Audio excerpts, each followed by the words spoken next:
കഴിഞ്ഞ ദിവസം അതായത് ഇന്നലെ കേരളത്തിന്റെ മുഖ്യമന്ത്രി വലിയ രീതിയിലുള്ള പ്രഖ്യാപനം നടത്തി. ക്ഷേമ പെൻഷൻ അടക്കം വർദ്ധിപ്പിക്കുന്നതുമായി ബന്ധപ്പെട്ടുള്ള പ്രഖ്യാപനങ്ങൾ നടത്തി. ഡീകോഡ് ആദ്യം അത് തന്നെയാണ് വിശദമായി പരിശോധിക്കാൻ പോകുന്നത്.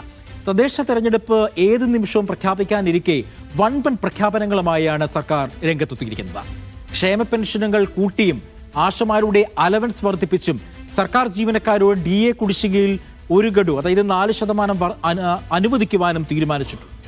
തദ്ദേശ തിരഞ്ഞെടുപ്പ് മുന്നിൽ കണ്ടുള്ള സർക്കാരിന്റെ വൻപൻ പ്രഖ്യാപനങ്ങൾക്കുള്ള പണം എങ്ങനെ കണ്ടെത്തും എന്നതിൽ വ്യക്തതയില്ല. പ്രഖ്യാപനം സർക്കാരിന്റെ ജാള്യത മറയ്ക്കാനും ബാധ്യതകൾ അടുത്ത സർക്കാരിന്റെ തലയിൽ കെട്ടിവെക്കുവാനുള്ള നീക്കമാണ് എന്നാണ് പ്രതിപക്ഷവും ആരോപിക്കുന്നത്. ബജറ്റിൽ പ്രഖ്യാപിച്ച പദ്ധതികൾ ഇത്തവണയും വെട്ടിക്കുറയ്ക്കുമോ എന്നുള്ള ആശങ്കയുമുണ്ട്. നമുക്ക് കൃത്യമായി ഗ്രാഫിക്സിലൂടെ പരിശോധിക്കാം ഏത് തരത്തിലുള്ള പ്രഖ്യാപനമാണ് ഇന്നലെ മുഖ്യമന്ത്രി നടത്തിയത് എന്നുള്ളത്. അതായത് സാമൂഹ്യ സുരക്ഷാ പെൻഷൻ 400 രൂപ കൂട്ടി എന്നുള്ളതാണ് എടുത്തു പറയേണ്ടത്. ഇനി മുതൽ 2000 രൂപയായിരിക്കും സാമൂഹ്യ സുരക്ഷാ പെൻഷൻ. അതായത് സാമൂഹ്യ സുരക്ഷാ പെൻഷനുകൾ, ക്ഷേമനിധി ബോർഡ് പെൻഷനുകൾ, ഒപ്പം തന്നെ സർക്കസ് അവശ്യ കലാകാരന്മാർക്കുള്ള പെൻഷനുകൾ എന്നിവ നിലവിൽ പ്രതിമാസം 1600 രൂപയാണ് നൽകുന്നത്. ഇത് 400 രൂപ കൂട്ടി വർദ്ധിപ്പിച്ച് 2000 രൂപയ്ക്കും വർധനവായിട്ട് വരിക. അതായത് ഇതിനുവേണ്ടി 13,000 കോടി സർക്കാർ നീക്കിവെക്കും എന്നുള്ളതാണ് ഏറ്റവും എടുത്തു പറയേണ്ടത്. മറ്റൊന്ന്, ആശാ വർക്കർമാരുടെ ഓണറേറിയമാണ്.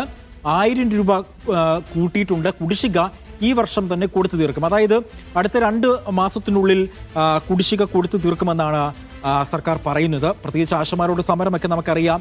സെക്രട്ടേറിയറ്റ് പടിക്കൽ ഇങ്ങനെ സമരം പുരോഗമിക്കുകയാണ്. ആശമാർ ഇന്നും പറഞ്ഞു ഇതിൽ നിന്നും ഒരു വിട്ടുവീഴ്ചയില്ല എന്ന് ആശമാർ പറയുന്നുണ്ട്.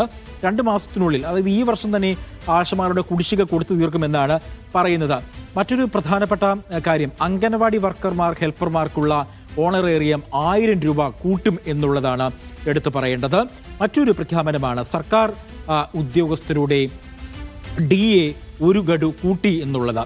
അതിൽ ഏറ്റവും എടുത്തു പറയേണ്ടത് അത് കാലാകാലങ്ങളായിട്ടുള്ള ഒരു ആവശ്യമായിരുന്നു. ഈ DA കൂട്ടണം എന്നുള്ള ആവശ്യമുണ്ടായിരുന്നു. അനുഭാവപൂർവമായ ഒരു സമീപനമാണ് സർക്കാരിൻ്റെ ഭാഗത്തു നിന്നും അക്കാര്യത്തിൽ ഉണ്ടായിരിക്കുന്നത്. മറ്റൊന്ന്, പാചക തൊഴിലാളികളുടെ പ്രതിദിന കൂലി 50 രൂപ കൂട്ടി എന്നുള്ളതാണ് എടുത്തു പറയേണ്ടത്. പാചക തൊഴിലാളികളുടെ വേതനം സംബന്ധിച്ച് കൂട്ടണം എന്നുള്ള ആവശ്യം ഉന്നയിച്ച് ഇതിനു മുൻപ് വലിയ രീതിയിലുള്ള സമരം പാചക തൊഴിലാളികളുടെ സംഘടനകളൊക്കെ നടത്തിയിരുന്നു. അപ്പോൾ അവരുടെ പ്രതിദിന കൂലി 50 രൂപ കൂട്ടിയിട്ടുണ്ട് എന്നുള്ളതാണ് എടുത്തു പറയേണ്ടത്. മറ്റൊരു മേഖല ഗസ്റ്റ് ലെക്ചർമാരെ സംബന്ധിച്ചിടത്തോളമാണ്. ഗസ്റ്റ് ലെക്ചർമാരെ സംബന്ധിച്ചിടത്തോളം ആശ്വാസം നൽകുന്ന ഒരു കാര്യമാണ്. അതായത് 2000 രൂപ പ്രതിമാസ വേതനം കൂട്ടിയിട്ടുണ്ട് ഗസ്റ്റ് ലെക്ചർമാരുടെ എന്നുള്ളതാണ് ഏറ്റവും എടുത്തു പറയേണ്ടത്. വേറെ ഒരു പ്രഖ്യാപനം എന്ന് പറഞ്ഞത് റബ്ബർ അടിസ്ഥാനത്തിലുള്ള പ്രഖ്യാപനമാണ്. അതായത് റബ്ബറിന്റെ താങ്ങുവില 200 രൂപയാക്കി ഉയർത്തി എന്നുള്ളതാണ് ഏറ്റവും എടുത്തു പറയേണ്ടത്. റബ്ബറിന്റെ താങ്ങുവില ഉയർത്തണമെന്ന് ആവശ്യപ്പെട്ടുകൊണ്ട് നിരവധി തരത്തിൽ പ്രക്ഷോഭങ്ങളൊക്കെ നടത്തിയിരുന്നു. നമുക്കറിയാം തലശ്ശേരി അതിരൂപത ആർച്ച് ബിഷപ്പിൻ്റെയൊക്കെ ഒരു പ്രഖ്യാപനങ്ങളൊക്കെ വലിയ തലത്തിൽ വിവാദമായ ഒരു പശ്ചാത്തലമൊക്കെ ഉണ്ടായിരുന്നു. 300 രൂപ താങ്ങുവിലയായി പ്രഖ്യാപിക്കുകയാണെങ്കിൽ ഞങ്ങൾ നിങ്ങൾക്ക് വോട്ട് ചെയ്യാമെന്ന BJP സർക്കാരിനോട് പറയുന്ന ഒരു സമീപനം തെരഞ്ഞെടുപ്പുകളിൽ നമ്മൾ കണ്ടതാണ്. ഇവിടെ സംസ്ഥാന സർക്കാർ 200 രൂപ താങ്ങുവില കൂട്ടി എന്നുള്ളതാണ് ഏറ്റവും എടുത്തു പറയേണ്ടത്. നെല്ലിൻ്റെ സംഭരണ വിലയാണ് പ്രത്യേകിച്ച് കർഷകരെ സംബന്ധിച്ചിടത്തോളം, നെല്ല് കർഷകരെ സംബന്ധിച്ചിടത്തോളം ഏറ്റവും ആശ്വാസകരമായ ഒരു കാര്യമാണ്. 30 രൂപ സംഭരണ വില എന്ന് പറയുന്നത്. നെല്ലിൻ്റെ സംഭരണ വില 30 രൂപ എന്നുള്ളതാണ് എടുത്തു പറയേണ്ടത്. മറ്റൊരു മേഖലയാണ് നിർമ്മാണ തൊഴിലാളി മേഖല. ക്ഷേമനിധിയാണ്. നിർമ്മാണ തൊഴിലാളി ക്ഷേമനിധി കുടിശ്ശിക നിരവധി ഉണ്ട്. ആ കുടിശ്ശിക കൊടുത്തു തീർക്കുമെന്നുള്ള ഒരു പ്രഖ്യാപനമാണ്. അംഗൻവാടി പെൻഷൻ ഉള്ളതാണ്. അതായത് അംഗൻവാടി പെൻഷൻ കുടിശ്ശിക ഇപ്പോൾ ധാരാളം കുടിശ്ശിക അംഗൻവാടി ടീച്ചേഴ്സിൻ്റെ ഈ പെൻഷൻ തുകയുമായി ബന്ധപ്പെട്ടുണ്ട്. അത് കൊടുത്തു തീർക്കുമെന്നുള്ള ഒരു പ്രഖ്യാപനവും കൂടി സംസ്ഥാന സർക്കാർ ഇപ്പോൾ തീരുമാനിച്ചിട്ടുണ്ട്. മറ്റൊരു പുതിയ 2 പദ്ധതികൾ സർക്കാർ പ്രഖ്യാപിച്ചു. ആ പുതിയ 2 പദ്ധതികൾ ഇതാണ്. അതായത് പ്രേക്ഷകർ ഇപ്പോൾ സ്ക്രീനിൽ കാണുന്നത് പോലെ സാമ്പത്തികമായും സാമൂഹ്യമായും പിന്നോക്കം നൽകുന്ന സ്ത്രീകൾക്ക് പ്രതിമാസം 1000 രൂപ ധനസഹായം നൽകുന്ന ഒരു പദ്ധതി. സാമൂഹ്യക്ഷേമ പദ്ധതികളിൽ ഗുണഭോക്താക്കൾ അല്ലാത്ത ട്രാൻസ് വുമൺ അടക്കമുള്ള പാവപ്പെട്ട കുടുംബങ്ങളിലെ സ്ത്രീകൾക്ക് എല്ലാ മാസവും സാമ്പത്തിക സഹായം ലഭ്യമാക്കും എന്നുള്ളതാണ് ഇതിൻ്റെ ഏറ്റവും വലിയ പ്രത്യേകത. 35 വയസ്സ് മുതൽ 60 വയസ്സ് വരെയുള്ള നിലവിൽ ഏതെങ്കിലും സാമൂഹ്യക്ഷേമ പെൻഷൻ ലഭിക്കാത്ത AY, അതായത് മഞ്ഞ കാർഡ്, മറ്റൊന്ന് PHH മുൻഗണനാ വിഭാഗം, അതായത് പിങ്ക് കാർഡ് വിഭാഗത്തിൽപ്പെട്ട സ്ത്രീകൾക്കാണ് പ്രതിമാസം 1000 രൂപ വീതം സ്ത്രീ സുരക്ഷാ പെൻഷൻ അനുവദിക്കുന്നത്. 33.34 ലക്ഷം സ്ത്രീകൾ ഈ പദ്ധതികളുടെ ഉപഭോക്താക്കളാകുമെന്നാണ് നമുക്ക് കണക്കുകൾ വ്യക്തമാക്കുന്നത്. പ്രതിവർഷം 3800 കോടി രൂപ ഈ പദ്ധതിക്ക് സർക്കാർ ചെലവിടും. മറ്റൊന്നാണ് യുവതലമുറയെ സംബന്ധിച്ചിടത്തോളം. നമുക്കറിയാം, സംസ്ഥാനത്തിന്റെ പല ഭാഗങ്ങളിലും പല ജില്ലകളിലുമൊക്കെ യുവതലമുറ നാടുവിടുന്ന ഒരു സ്ഥിതിവിശേഷം, മറ്റു രാജ്യങ്ങളിലേക്ക് ചേക്കേറുന്ന ഒരു കാര്യങ്ങളും കാഴ്ചകളും ഒക്കെ ദിനംപ്രതി നമ്മൾ കണ്ടുകൊണ്ടിരിക്കുന്നു. ആ കണക്കുകളൊക്കെ നമ്മളെ പേടിപ്പിക്കുന്ന ഒരു കാര്യം തന്നെയാണ്.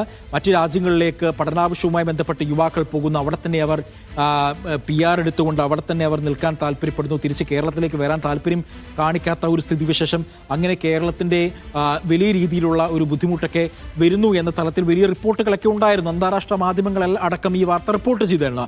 ആ യുവാക്കളെ ലക്ഷ്യമിട്ടുകൊണ്ട് യുവതലമുറയ്ക്ക് കണക്ട് ടു വർക്ക് സ്കോളർഷിപ്പ്, അതായത് പ്രതിമാസം 1000 രൂപ വീതം ഉണ്ട് എന്നുള്ളതാണ് എടുത്തു പറയേണ്ടത്. യുവതലമുറയ്ക്ക് വേണ്ടിയാണ് കണക്ട് ടു വർക്ക് സ്കോളർഷിപ്പ് പ്രതിമാസം നൽകുന്നത്. ഈ 2 പദ്ധതിയാണ് പ്രധാനമായും ഉള്ളത്. അങ്ങനെ സർക്കാരിൻ്റെ ഈ ക്ഷേമ പദ്ധതികൾക്ക് വലിയ തലത്തിലുള്ള പിന്തുണ ലഭിക്കുന്നു.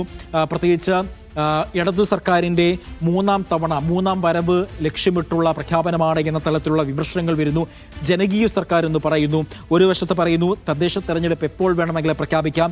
ആ ഘട്ടത്തിൽ വരുന്ന ഒരു പ്രഖ്യാപനം മാത്രമായി ഇതിനെ കാണാമെന്നൊക്കെയാണ് ഈ വിമർശനങ്ങളും ഒപ്പം തന്നെ അനുമോദനങ്ങളും സർക്കാരിനെ സംബന്ധിച്ച് തേടി വരുന്നത്.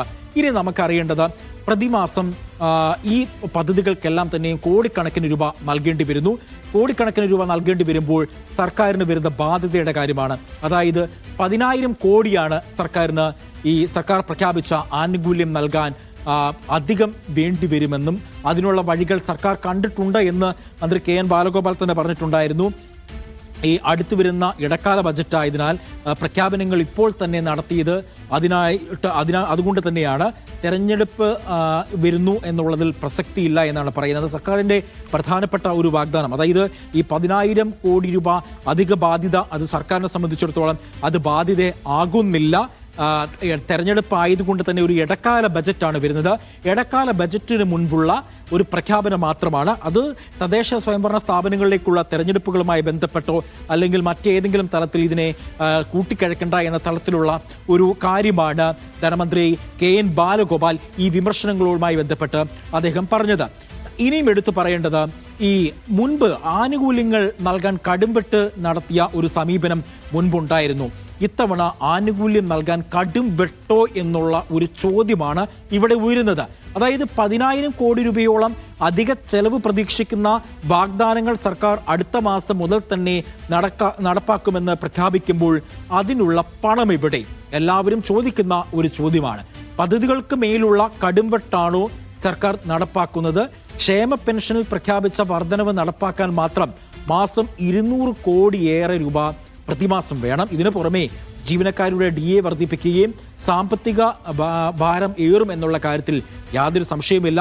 പ്രതിമാസ വേതനമായും മറ്റും നൽകുന്നവയെല്ലാം സർക്കാരിന് ഒഴിവാക്കാനോ മാറ്റിവെക്കാനാകാത്ത ബാധ്യതകളാണ്.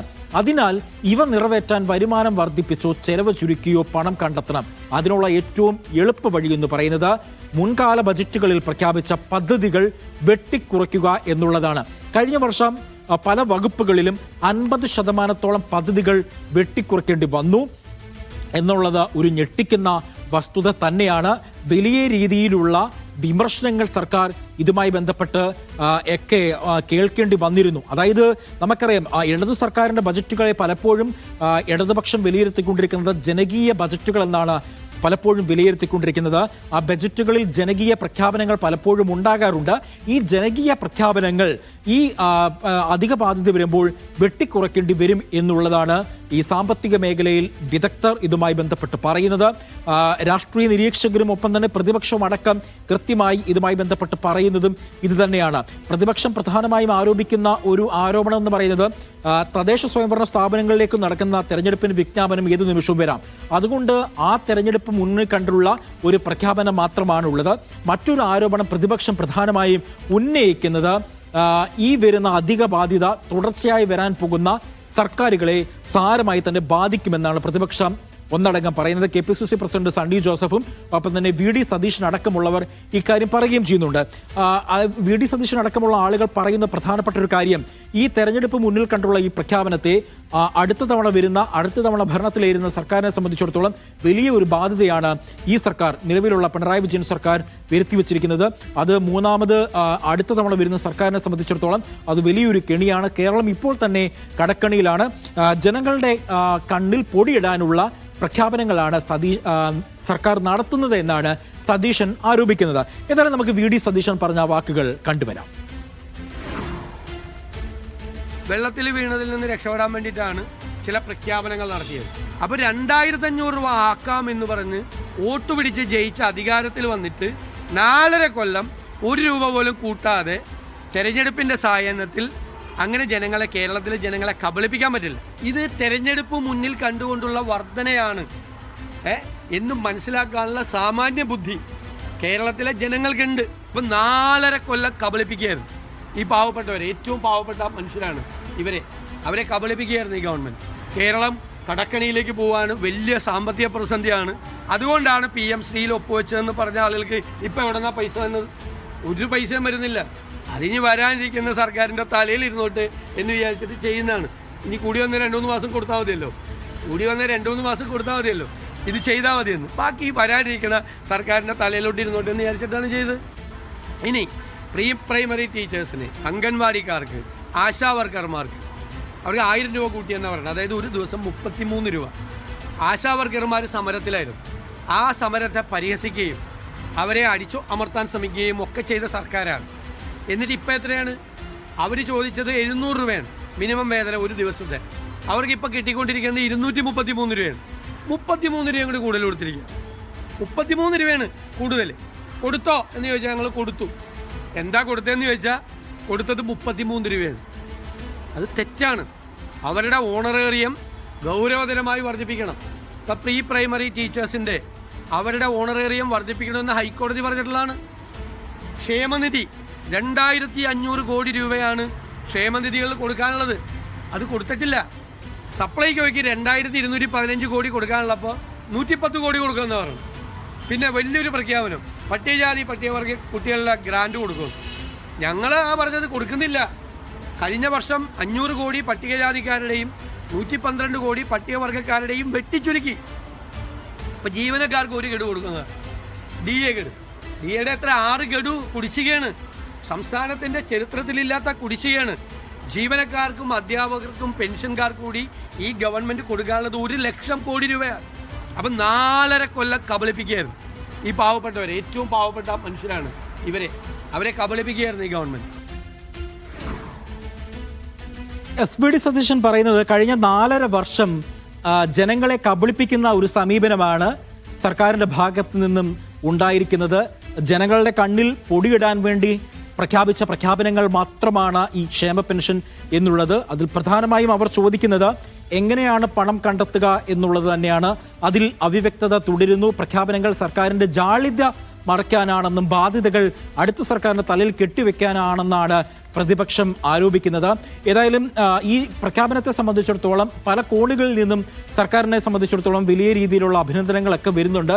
കാലാകാലങ്ങളായി ഈ DA അടക്കം വർദ്ധിപ്പിക്കണം, സർക്കാർ ജീവനക്കാരുടെ DA അടക്കം വർദ്ധിപ്പിക്കണം, സാമൂഹ്യ സുരക്ഷാ പെൻഷനുകൾ നമുക്കറിയാം വർദ്ധിച്ചു വരുന്ന ജീവിത സാഹചര്യ ചെലവുകൾ അത്രത്തോളം വലുതാണ്. അപ്പോൾ ഈ സാമൂഹ്യ സുരക്ഷാ പെൻഷനുകളൊക്കെ ഉയർത്തണം എന്ന തലത്തിൽ പല കോണുകളിൽ നിന്നുമൊക്കെ ആവശ്യങ്ങളൊക്കെ ഉയർന്നിരുന്നു. അപ്പോൾ അതൊക്കെ തന്നെ പരിഗണിച്ചുകൊണ്ട് തന്നെയാണ് ഇത്തരത്തിൽ സർക്കാരിൻ്റെ ഈ ഒരു പ്രഖ്യാപനം വന്നിരിക്കുന്നത് എന്ന് വേണമെങ്കിൽ നമുക്ക് ഈ ഘട്ടത്തിൽ വിലയിരുത്താൻ കഴിയും. അതിൽ ഏറ്റവും എടുത്തു പറയേണ്ടത് സ്ത്രീകൾക്ക് വേണ്ടി പ്രഖ്യാപിച്ചിരിക്കുന്ന സാമൂഹ്യ സുരക്ഷാ പെൻഷനുമായി ബന്ധപ്പെട്ട് നടത്തിയ പുതിയ പ്രഖ്യാപനമാണ്.